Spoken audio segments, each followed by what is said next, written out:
Hey everyone, Kat with Confessions of the Perfect Mom. Today I thought we would talk a little bit about bread making.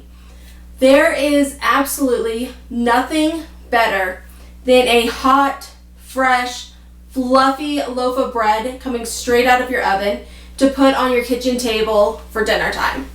But there's a few tips and tricks to making sure that that bread turns out absolutely perfect every single time.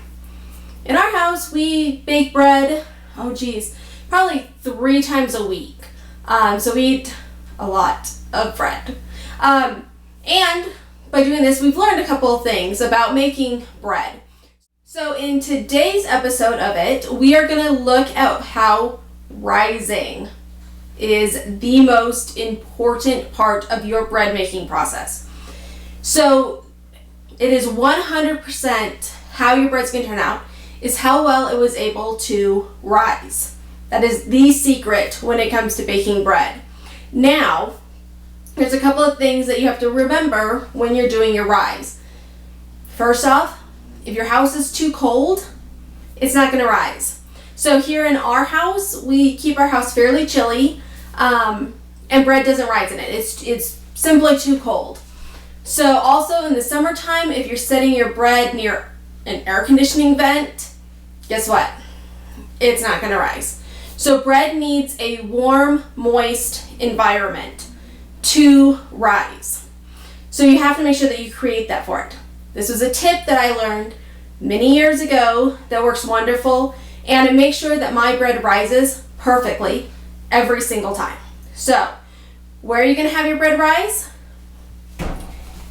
In your oven. It is a great way to keep that bread warm. But you can't just open up the oven and put it in, and you don't really want to run your oven while doing it because you don't want it to cook it all, you don't want it to get that warm.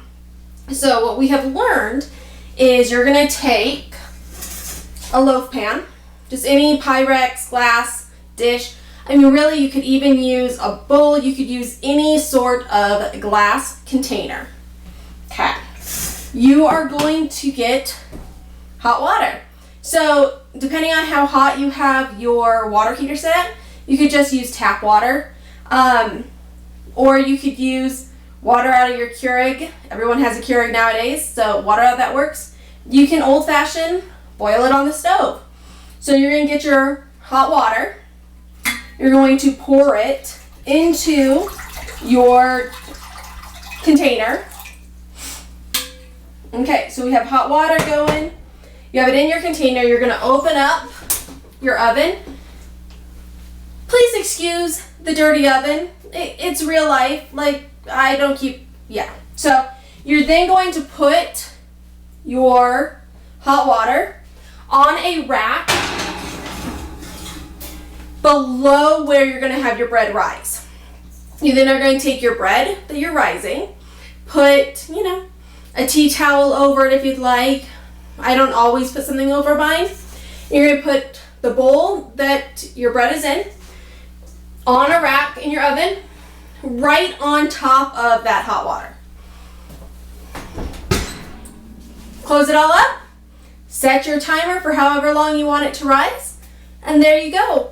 You have just created the perfect environment to make sure your bread rises beautifully every single time that you bake your bread. How easy is that? So I hope that this helped or gave you some ideas. Make sure that you subscribe to my channel so you don't miss anything coming forward. We're going to have lots more bread making tips, cooking tips, how to feed your family where all of your kids will eat the meal. So yeah, make sure you're subscribing, and I'm looking forward to seeing you guys all again. If you want any other tips, tricks, comments, anything like that, you can always check out my blog at confessionsoftheperfectmom.com. Thank you guys very much.